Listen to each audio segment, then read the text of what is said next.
അവൻ അവിടെ 5 മണിക്കുണ്ടാകും. അവൻ താമസിച്ചേക്കാം. നീ അവിടെ കൃത്യസമയത്ത് ഉണ്ടാകണം. ഈ സെൻറ്റൻസസ് ഒക്കെ നമുക്കൊന്ന് ഇംഗ്ലീഷിലേക്ക് ട്രാൻസ്ലേറ്റ് ചെയ്താലോ? ഇവിടെ അവൻ അവിടെ 5 മണിക്ക് ഉണ്ടാകും എന്ന് നമ്മൾ പറയുമ്പോൾ എന്താണ് പറയുന്നത്? ആകും എന്നാണ് നമ്മൾ പറയുന്നത്, അല്ലേ? ആകും, ഉണ്ടാകും, ആകും. ഓക്കെ. ഇനി ഇവിടെ അവൻ താമസിച്ചേക്കാം. ഇവിടെ നമ്മൾ എന്താ പറയുന്നത്? ആയേക്കാം, ആയേക്കാം എന്നാണ് പറയുന്നത്, അല്ലേ? ഇനി ഇവിടെ നീ അവിടെ കൃത്യസമയത്ത് ഉണ്ടാകണം, ആകണം എന്നാണ് നമ്മൾ പറയുന്നത്. ഇങ്ങനത്തെ സെൻറ്റൻസസ് നമുക്ക് എങ്ങനെ ഇംഗ്ലീഷിലേക്ക് ട്രാൻസ്ലേറ്റ് ചെയ്യാം എന്നാണ് നമ്മൾ നോക്കുന്നത്. ഈ സെൻറ്റൻസസിലെല്ലാം നമ്മൾ കോമൺ ആയിട്ട് യൂസ് ചെയ്യുന്ന സാധനം എന്ന് പറയുന്നത് ബി എന്ന വാക്കാണ്. BE, B. നമ്മൾ പലയിടത്തും കേട്ടിട്ടുണ്ട്, വായിച്ചിട്ടുണ്ട്, നമ്മൾ എഴുതുമ്പോഴൊക്കെ യൂസ് ചെയ്തിട്ടുണ്ട്. അപ്പോൾ അതിൻ്റെ കറക്റ്റ് ആയിട്ടുള്ള യൂസേജസ് ആണ് നമ്മൾ നോക്കാൻ പോകുന്നത്. അവൻ അവിടെ 5 മണിക്ക് ഉണ്ടാകും എന്ന് പറയുമ്പോഴത്തേക്ക് എന്തെങ്കിലും ഒരു കാര്യം നടക്കും, അല്ലെങ്കിൽ ഉണ്ടാകും, സംഭവിക്കും എന്നൊക്കെ പറയാൻ വേണ്ടിയിട്ട് നമ്മൾ യൂസ് ചെയ്യുന്ന ഒരു കോമ്പിനേഷനാണ് എന്ത്? വിൽ ബി, ആകും. ഓക്കെ. ഈ സെൻറ്റൻസ് നമുക്ക് എങ്ങനെ ഇംഗ്ലീഷിൽ പറയാം? അവൻ അവിടെ 5 മണിക്ക് ഉണ്ടാകും. He will be there. 5 മണിക്ക് ഉണ്ടാകും. He will be there at 5 o'clock, അല്ലെങ്കിൽ 5 PM എന്ന് നമുക്ക് കൊടുക്കാം. ഓക്കെ, വൈകുന്നേരം 5 മണി എന്ന് കൺസിഡർ ചെയ്യാം. അപ്പോൾ അവൻ അവിടെ ഉണ്ടാകും എന്ന് പറയാനാണ് ഹി വിൽ ബി ദെയർ എന്ന് നമ്മൾ യൂസ് ചെയ്യുന്നത്. ഓക്കെ. ഇനി അടുത്ത സെൻറ്റൻസ് അവൻ താമസിച്ചേക്കാം. താമസിച്ചേക്കാം, ആയേക്കാം എന്നാണ് ഇവിടെ പറയുന്നത്. ഈ സെൻറ്റൻസ് നമുക്ക് എങ്ങനെ ഇംഗ്ലീഷിൽ പറയാൻ പറ്റും? അവൻ താമസിച്ചേക്കാം. എന്തെങ്കിലും ഒരു കാര്യം നടക്കാനുള്ള സാധ്യതയുണ്ട്, താമസിക്കാനുള്ള സാധ്യതയുണ്ട്. താമസിക്കും എന്നാണെങ്കിൽ ഹി വിൽ ബി ലേറ്റ് എന്ന് പറയാം, നടക്കും, അല്ലേ? ആകും. പക്ഷേ ഇവിടെ ആയേക്കാം എന്നാണ് പറയുന്നത്. സാധ്യതയുണ്ട്, ചിലപ്പോൾ നടക്കാതിരിക്കാം, അല്ലേ? അങ്ങനത്തെ കേസസിൽ നമ്മൾ എന്ത് യൂസ് ചെയ്യും?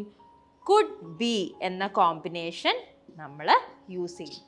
മനസ്സിലായോ? അപ്പോൾ അവൻ താമസിച്ചേക്കാന്ന് എങ്ങനെ പറയാ? He could be late. മനസ്സിലായോ? ഇനി അടുത്തത് നീ അവിടെ കൃത്യസമയം ഉണ്ടാകണം, ആകണം. ഓക്കെ. അപ്പോൾ എന്തെങ്കിലും ഒരു കാര്യം ഉണ്ടാകണം, ആകണം, ചെയ്യണം എന്നൊക്കെ പറയാനായിട്ട് നമ്മൾ ഷുഡ് ബി എന്ന കോമ്പിനേഷൻ യൂസ് ചെയ്യാം. ഷുഡ് ബി എന്ന കോമ്പിനേഷൻ. ഉണ്ടാകണം എന്ന് പറയുമ്പോൾ നമ്മൾ എന്താ യൂസ് ചെയ്യേണ്ടത്? ഷുഡ് ബി യൂസ് ചെയ്യാം. ഇനി നീ അവിടെ കൃത്യസമയത്ത് ഉണ്ടാകണം എന്നെങ്ങനെ പറയാം?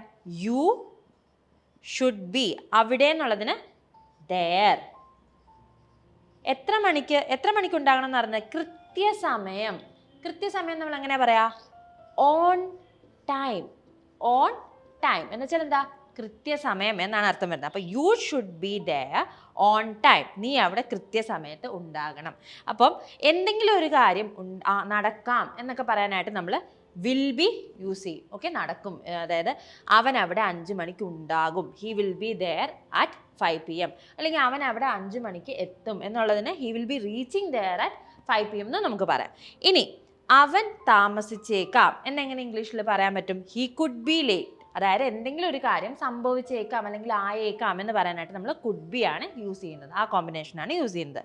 നീ അവിടെ കൃത്യസമയത്ത് ഉണ്ടാകണം, അതായത് ആകണം, ഒരു കാര്യം ചെയ്യണം എന്ന് പറയാൻ വേണ്ടിയിട്ട് നമ്മൾ ഉണ്ടാകണം എന്ന് പറയാനായിട്ട് ഷുഡ് ബി യൂസ് ചെയ്യാം. You should be their own time. ഇനി അവിടെ പാട്ട് ഉണ്ടാകണം എന്ന് എങ്ങനെ പറയാം? ദെയർ ഷുഡ് ബി മ്യൂസിക് എന്ന് പറയാം. ഓക്കെ. അപ്പോൾ അങ്ങനെ ഷുഡ് ബി എന്ന കോമ്പിനേഷൻ നമുക്ക് ഉണ്ടാകണം എന്ന് പറയുന്നതിന് പകരം യൂസ് ചെയ്യാം. അപ്പോൾ ഈ സെൻറ്റൻസസിൽ നിങ്ങൾക്ക് എന്തെങ്കിലും ഡൗട്ട്സ് ഉണ്ട് അല്ലെങ്കിൽ ഇതുപോലത്തെ മലയാളം സെൻറ്റൻസസ് എങ്ങനെ ഇംഗ്ലീഷിൽ പറയുമെന്ന് നിങ്ങൾക്ക് സംശയം ഉണ്ടെങ്കിൽ കോമെൻറ്റ് സെക്ഷനിൽ നിങ്ങളത് പോസ്റ്റ് ചെയ്യുക. നമ്മൾ ഡെഫിനറ്റ്ലി അതിന് മറുപടി നൽകുന്നതായിരിക്കും. അതേപോലെ ഈ വീഡിയോ നിങ്ങൾക്ക് ഇഷ്ടപ്പെട്ടു, യൂസ്ഫുൾ ആണെന്ന് തോന്നുകയാണെങ്കിൽ ഇത് ലൈക്ക് ചെയ്യുക, ഞങ്ങളുടെ ചാനൽ സബ്സ്ക്രൈബ് ചെയ്യുക, അല്ലെങ്കിൽ ഫോളോ ചെയ്യുക. നിങ്ങളുടെ ഫ്രണ്ട്സിനോ ഫാമിലിക്കോ ഇത് യൂസ്ഫുൾ ആകുമെന്ന് തോന്നുകയാണെങ്കിൽ അത് നിങ്ങൾ അവർക്ക് വേണ്ടി ഷെയർ ചെയ്യുക. നിങ്ങൾ ഇംഗ്ലീഷ് സംസാരിക്കാൻ പഠിക്കാൻ വേണ്ടിയിട്ടാണ് ഈ വീഡിയോസ് കാണുന്നതെങ്കിൽ ഇംഗ്ലീഷ് പഠിക്കാനായിട്ട് ഈ വീഡിയോസ് നിങ്ങൾ ഡെഫിനറ്റ്ലി ഹെൽപ്പ് ചെയ്യും. പക്ഷേ സംസാരിച്ച് പഠിക്കണമെങ്കിൽ എന്ത് ചെയ്യണം? നമ്മൾ പ്രാക്ടീസ് ചെയ്ത് നമ്മുടെ മിസ്റ്റേക്സ് ഒക്കെ തിരുത്തി തരാൻ ഒരാളുണ്ടാവണം, അല്ലേ? അപ്പോൾ അതിന് വേണ്ടിയിട്ടുള്ള കോഴ്സസാണ് നമ്മൾ പ്രൊവൈഡ് ചെയ്യുന്നത്. ഇംഗ്ലീഷ് മിത്രയുടെ കോഴ്സസിനെ കുറിച്ച് കൂടുതൽ ഡീറ്റെയിൽസ് അറിയാനും അഡ്മിഷൻ എടുക്കാനും താഴെ കൊടുത്തിരിക്കുന്ന ലിങ്കിൽ ക്ലിക്ക് ചെയ്യുക. നിങ്ങൾക്ക് ആപ്റ്റ് ആയിട്ടുള്ളൊരു കോഴ്സാണെന്ന് തോന്നുകയാണെങ്കിൽ മാത്രം അഡ്മിഷൻ എടുക്കുക. മറ്റൊരു ഇൻട്രസ്റ്റിംഗ് ഇൻഫോർമേറ്റീവ് വീഡിയോയിൽ കാണുന്നത് വരെ this is Revathi Krishnan signing off from English Mitra. Thank you and have a great day.